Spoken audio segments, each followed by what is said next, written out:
A Segunda Guerra Mundial, causas e consequências.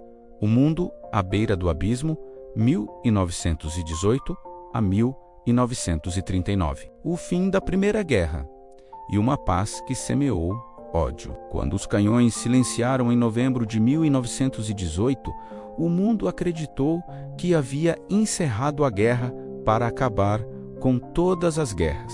A realidade foi outra. A Primeira Guerra Mundial terminou, mas deixou para trás um continente devastado, milhões de mortos, economias destruídas e sociedades traumatizadas. A paz que se seguiu não foi construída sobre reconciliação, mas sobre punição. O Tratado de Versalhes, assinado em 1919, impôs à Alemanha uma série de condições humilhantes. O país foi obrigado a aceitar a culpa exclusiva pela guerra.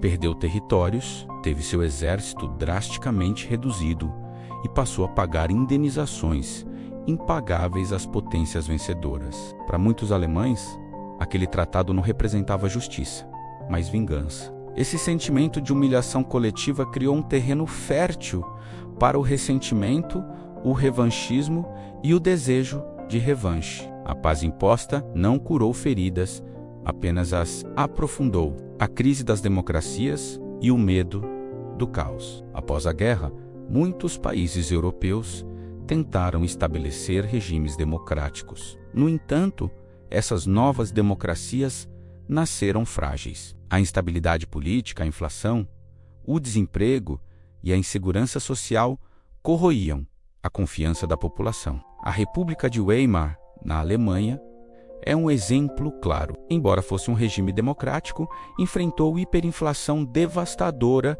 nos anos 1920, crises constantes e uma sociedade dividida entre extremos ideológicos. Para muitos cidadãos, a democracia parecia sinônimo de fraqueza. Ao mesmo tempo, o medo do comunismo, intensificado pela Revolução Russa de 1917, levou os setores conservadores e empresariais a apoiar líderes autoritários que prometiam ordem, força e estabilidade. A Grande Depressão de 1929, se o pós-guerra já era instável, a crise de 1929 foi o golpe final. A quebra da Bolsa de Nova York espalhou-se rapidamente pelo mundo, provocando falências, desemprego em massa e colapso do comércio internacional. Milhões de pessoas perderam suas economias, seus empregos e a esperança. Governos democráticos mostraram-se incapazes de responder rapidamente à crise. Em contraste, líderes autoritários apresentavam soluções simples, discursos nacionalistas e promessas de grandeza. A crise econômica não criou o extremismo, mas deu a ele legitimidade popular. A ascensão do nazismo na Alemanha. Nesse contexto emergiu o líder do Partido Nacional-Socialista dos Trabalhadores Alemães. Com uma retórica poderosa, explorou o ressentimento contra o Tratado de Versalhes, o medo do comunismo, o antissemitismo histórico e o desespero econômico. Em 1933, Hitler foi nomeado chanceler da Alemanha. Pouco depois, transformou o regime em uma ditadura totalitária. A democracia foi destruída, opositores foram perseguidos e o Estado passou a controlar a vida política, cultural e social. O nazismo defendia ideias de superioridade racial, expansionismo territorial, o chamado Lebensraum, ou espaço vital, e obediência absoluta ao Führer. A Alemanha passou a se rearmar abertamente, violando o Tratado de Versalhes, enquanto o mundo observava com hesitação o fascismo na Itália e o militarismo japonês. A Alemanha não estava sozinha. Na Itália, Mussolini já havia estabelecido um regime desde os anos 1920, baseado no nacionalismo extremo, na repressão e no culto ao Estado. A Itália buscava reconstruir o império, especialmente na África. No Japão, o militarismo ganhou força. O país, carente de recursos naturais, passou a expandir-se pela Ásia,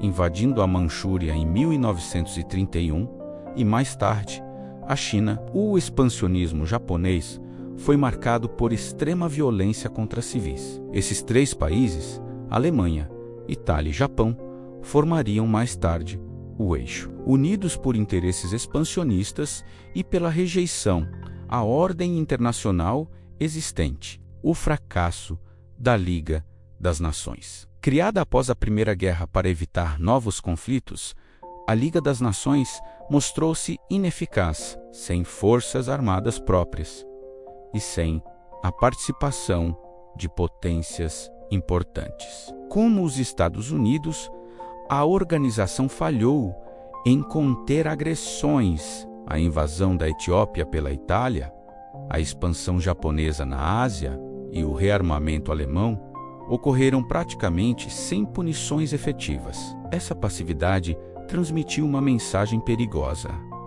A força compensava o caminho inevitável para a guerra. Durante os anos 1930, a política de apaziguamento, adotada principalmente pela Inglaterra e França, tentou evitar um novo conflito concedendo demandas territoriais à Alemanha. O exemplo mais claro foi o Acordo de Munique 1938, que permitiu a Hitler anexar a Tchecoslováquia. Longe de garantir a paz, essas concessões fortaleceram a confiança do regime nazista. A guerra tornou-se apenas uma questão de tempo. Ao final da década de 1930, o mundo estava novamente dividido, armado e ideologicamente radicalizado. As feridas da Primeira Guerra jamais cicatrizaram, e as condições políticas, econômicas e sociais empurravam as nações para um novo confronto